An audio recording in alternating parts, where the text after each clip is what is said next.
بسم اللہ الرحمن الرحیم۔ اردو کہانی کے معزز سامعین السلام علیکم۔ بے باک مرد خدا۔ ایک مرتبہ دوران واز حجاج بن یوسف برہنہ شمشیر اپنی فوج کے ہمراہ وہاں پہنچا۔ اس محفل میں ایک بزرگ نے اپنے دل میں یہ خیال کیا کہ آج حسن بصری کا امتحان ہے کہ تنظیم کے لیے کھڑے ہوتے ہیں یا واز میں مشغول رہتے ہیں۔ جیسا کہ آپ نے حجاج کی آمد پر کوئی توجہ نہیں کی اور اپنے واز میں مشغول رہے، چنانچہ اس بزرگ نے یہ تسلیم کر لیا کہ واقعی آپ اپنی خصلتوں کے اعتبار سے اس میں بامسمہ ہیں، کیونکہ احکام خداوندی بیان کرتے وقت آپ کسی کی پرواہ نہیں کرتے تھے۔ اختتام واز کے بعد حجاج نے دست بوسی کرتے ہوئے لوگوں سے کہا کہ اگر تم مرد خدا سے ملنا چاہتے ہو تو حسن کو دیکھ لو۔ پھر بعض لوگوں نے انتقال کے بعد حجاج کو خواب میں دیکھا کہ میدان حشر میں کسی کا متلاشی ہے، اور جب اسے پوچھا گیا کہ کس کی جستجو میں ہو تو کہنے لگا کہ میں اسی جلوہ خداوندی کا متلاشی ہوں جس کو موحدین تلاش کیا کرتے ہیں۔ ہفتے میں ایک مرتبہ حضرت حسن بصری رحمۃ اللہ واز کیا کرتے تھے، مگر جب تک حضرت رابعہ بصری شریک نہ ہوتی تو واز نہیں کہتے۔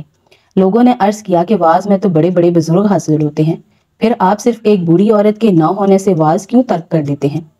فرمایا کہ ہاتھی کے برتن کا شربت چونٹیوں کے برتن میں کیسے سما سکتا ہے؟ اور جب آپ کو دوران واز جوش آ جاتا تو رابعہ بصری سے فرماتے کہ یہ تمہارے ہی جوش اور گرمی کا اثر ہے۔ خواجہ حسن بصری کے ارادت مند کی یہ کیفیت تھی کہ آیات قرآنی سن کے بے ہوش ہو جاتا تھا۔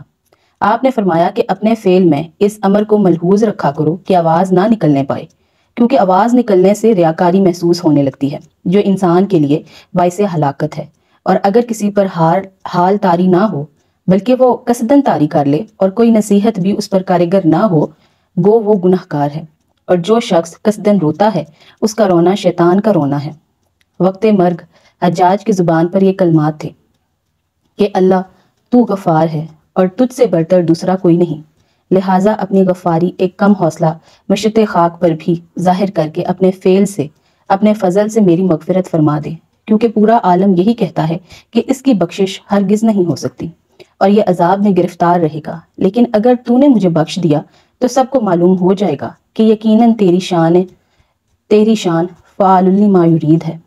جب حسن بصری نے یہ واقعہ سنا تو فرمایا کہ بدکار حصول آخرت بھی اپنی دعا سے کرنا چاہتا ہے۔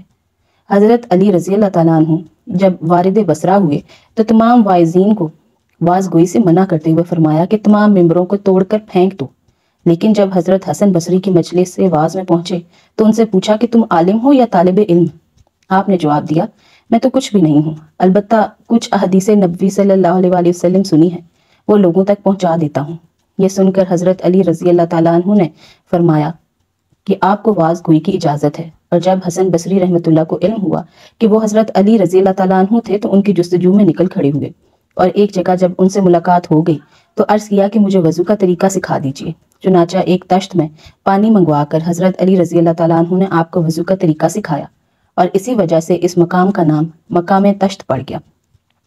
کسی شخص سے جب آپ نے گریہ ازاری کا سبب دریافت کیا تو اس نے عرض کیا کہ اس نے محمد بن کعب رضی اللہ تعالیٰ عنہ سے سنا ہے کہ روز محشر ایک صاحب ایمان اپنی معصیت کاری کی وجہ سے برسوں جہنم میں پڑا رہے گا۔ آپ نے فرمایا کہ کاش اس کے بدلے مجھے جہنم میں پھینک دیا جائے اور وہ محفوظ رہ جائے، کیونکہ مجھے اپنے متعلق یہ توقع نہیں ہے کہ 1000 سال تک بھی چھٹکارا حاصل کر سکوں گا۔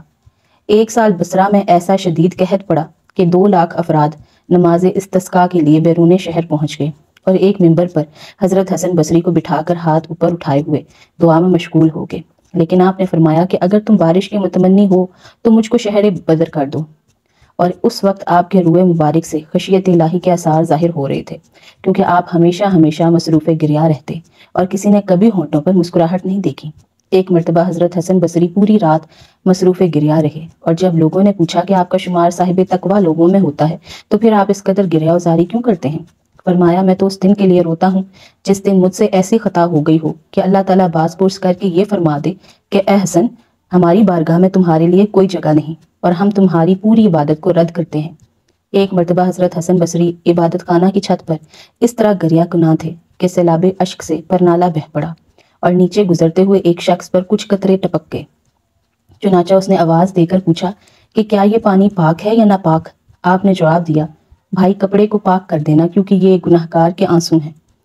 حضرت حسن بصری کسی مردے کی تدفین کے لیے قبرستان تشریف لے گئے اور فراغت تدفین کے بعد قبر کے سرحانے کھڑے ہو کر اس قدر روئے کہ قبر کی خاک نم ہو گئی۔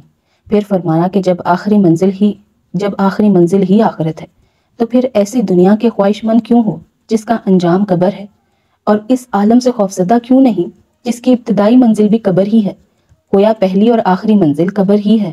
آپ کی نصیحت سے لوگ اس درجہ متاثر ہوئے کہ شدت گریہ سے بے حال ہو گئے۔ ایک مرتبہ لوگوں کے ہمراہ قبرستان میں پہنچ کر فرمایا کہ اس میں ایسے ایسے افراد مدفون ہیں جن کا سر 8 جنتوں کی مساوی نعمتیں پانے پر بھی نہ جھک سکا، اور ان کے قلوب میں ان نعمتوں کا کبھی تصور تک بھی نہ آیا، لیکن مٹی میں اتنی آرزویں لے کر چلے گئے کہ اگر ان میں سے ایک کو بھی تمام آسمانوں کے مقابلے میں رکھا جائے تو وہ خوفزدہ ہو کر پاش پاش ہو جائیں گے۔ کانٹینٹ پسند آئے تو اسے لائک ضرور کریں، اور اگر چینل پر نئے ہیں تو چینل کو سبسکرائب ضرور کریں، اور بیل آئیکن کو ضرور دبائیے گا۔ اگلی ویڈیو میں ملیں گے انشاءاللہ ضرور۔ اپنا بہت سارا خیال رکھیے گا۔ اللہ حافظ۔